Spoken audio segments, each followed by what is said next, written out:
A story which has airline passengers saying yet again they are mad and they're not going to take it anymore. Continental Express Flight 2816 started as a routine flight, but then things started to go wrong. At 9:23 p.m., the plane took off on a 2.5-hour journey from Houston to Minneapolis. But bad weather diverted the plane 85 miles away to Rochester, Minnesota, landing after midnight. For 6 hours, the passengers waited on the tarmac, packed together, one seat on one side, two on the other. The lone bathroom clogged, awful smells filling the cabin. No food offered, one drink provided. A comfortable terminal a mere 50 yards away. Passengers were told airport security screeners had all gone home, so they couldn't get off the plane, something the manager of Rochester Airport says simply is not true.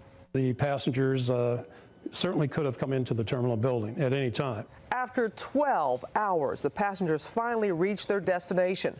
Just the latest air travel nightmare that unfortunately is not uncommon.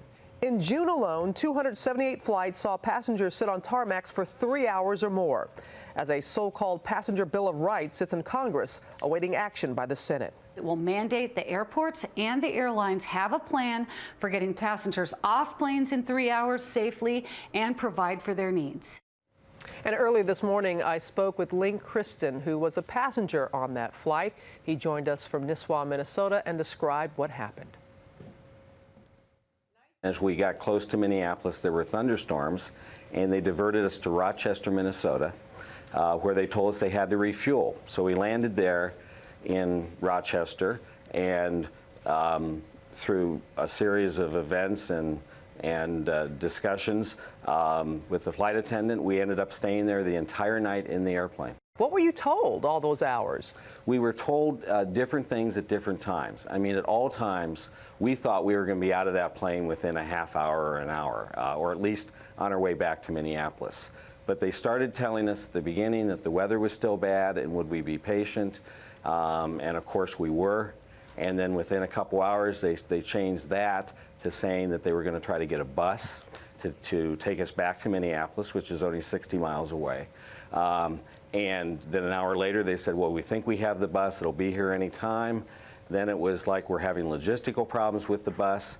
And they kind of worked their way through the night with making us think that this was going to be over pretty quickly. Were you given food? Were you offered water, anything to drink? Nothing. When we arrived on the ground in Rochester at 12:30, the single flight attendant yelled back to us and said, does anybody want a drink? And perhaps some people got a drink then at 12:30. From that point forward, we were offered no food, no water. I had not eaten at that point for 13 or 14 hours because I had connected from Florida and had to make my connection. So it had been 13 or 14 hours since I'd eaten. So by the time we got off the plane at 7 in the morning, lots of people had not eaten for 12, 16, 18 hours. Did they offer you food then when you were in the terminal? The only thing they offer us in the terminal is they made an announcement and said the passengers from Houston are entitled to one beverage coupon. And they had a full kitchen there, cooking breakfast, cooking omelets, and they gave us a beverage coupon where I could get a free cup of coffee. As you know, Link, there is a passenger Bill of Rights that is sitting there on Capitol Hill.